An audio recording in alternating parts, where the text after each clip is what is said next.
Hello friends, how are from Rahul Ayurvedic wellness centre Mississauga. ਅੱਜ ਅਸੀਂ ਗੱਲ ਕਰਾਂਗੇ ਕੋਲਡ ਕਫ ਤੇ ਐਲਰਜੀ ਬਾਰੇ। ਕੈਨੇਡਾ ਦਾ ਮੌਸਮ ਅਜਿਹਾ ਹੈ ਕਿ ਮੌਸਮ ਚੇਂਜ ਹੁੰਦਾ ਰਹਿੰਦਾ, ਕਦੇ ਗਰਮੀ ਕਦੇ ਸਰਦ ਹੋਣ ਕਰਕੇ ਪੇਸ਼ੈਂਟਸ ਸਪੈਸ਼ਲੀ ਬੱਚੇ ਬਹੁਤ ਜਲਦੀ ਬਿਮਾਰ ਹੋ ਜਾਂਦੇ ਆ, ਉਹਨਾਂ ਨੂੰ ਕੋਲਡ ਕਫ ਹੋ ਜਾਂਦਾ ਹੈ। ਸੋ ਦਿਸ ਇਜ਼ ਐਲਰਜੀ। ਇਹ ਵਿੱਚ ਮੇਨ ਰੋਲ ਪਰਹੇਜ਼ ਦਾ ਆ।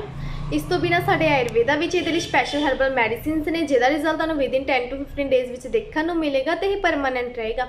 ਜੇ ਤੁਸੀਂ ਕਹਿ ਰਹੇ ਹੋ ਕਿ ਅਸੀਂ ਘਰੇ ਕੋਈ ਟਰਾਈ ਕਰਨ ਲਈ ਦੱਸ ਦਿਓ, ਤੁਸੀਂ ਥੋੜਾ ਜਿਹਾ ਪਿੱਪਲੀ ਚੂਰਨ ਵਿੱਚ ਥੋੜਾ ਜਿਹਾ ਸ਼ਹਿਦ ਨੂੰ ਮਿਕਸ ਕਰਕੇ ਕੋਸੇ ਪਾਣੀ ਨਾਲ ਲੈ ਸਕਦੇ ਹੋ। ਇਹਦੇ ਨਾਲ ਵੀ ਤੁਹਾਨੂੰ ਅੱਛਾ ਰਿਜ਼ਲਟ ਆਏਗਾ। Thank you.